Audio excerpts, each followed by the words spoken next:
አእምሮአቸው በማጣት አስተሳሰብ የተጠቃ ሰዎች የእናንተ ማግኘት የነሱ እጦት እንደሆነ ስለሚያስቡ ይነሱባቸዋል። ዋና ችግራቸው የእናንተን ስኬት ማየታቸው ወይንም መመኘታቸውም ሳይሆን እንዴት እነሱ ያገኛሉ የሚለው የክፋት ቁጭታቸው ነው። ይህ ከእናንተ እድገት ላይ እየተነሳ የሚሰነዘርባችሁ የተንኮል ቁጭት ቅናት ይባላል። እንዲህ በቅናት የሚነሱባችሁ ሰዎች የእናንተ እድገት የእነሱን መቀጨጭ አጋልጦ ያሳይብናል ብለው ስለሚያስቡ በራሳቸው ላይ ከመስራት ይልቅ በእናንተ ላይ ጥቃታቸውን ያጠናክራሉ።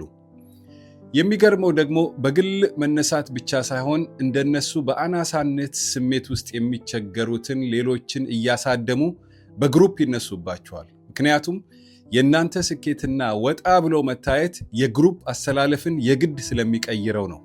ስለዚህ ተባብረው ወደ ራሳቸው ጉድጓድ ሊያወርዷችሁ በሐሜትና በስድብ ገመዶች ይጎትቷችኋል። ማህበራዊ ተቋማት፣ የሃይማኖት ተቋማት እንኳን ሳይቀሩ አብረው ወደ ማጥ ውስጥ ይስቧችኋል።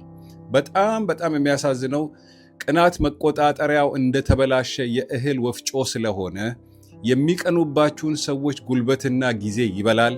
የእናንተንም እምነትና ወኔ እምሽክ አድርጎ ሊበላ ይችላል። ማህበረሰቡንም በአሉባልታ ጠምዶ በድህነት እያቆረቆዘ መና ያስቀራል። ስለዚህ ማን እንደሆናችሁና የህይወት ዓላማችሁ ምን እንደሆነ አውቃችሁ በመገስገስ ቅናትን መያዣ አሳጡት። ለመጣው ሁሉ የህይወታችሁን ድልና እቅድ አክሰስ አትስጡ። በፍጹም የማህበራዊ የውድድር ጌም ውስጥ አትግቡ። ብትጋበዙም አትግቡ። ብትቀሰቀሱም ፕሮቮክ ብትደረጉም አትግቡ። ቅናትን እንደሆነ ምንም ልትረዱት አትችሉ። ማድረግ የምትችሉት በእድገታችሁ መቀጠል ነው። እግዚአብሔር የቅን ሰዎችን መንገድ ይባርካል።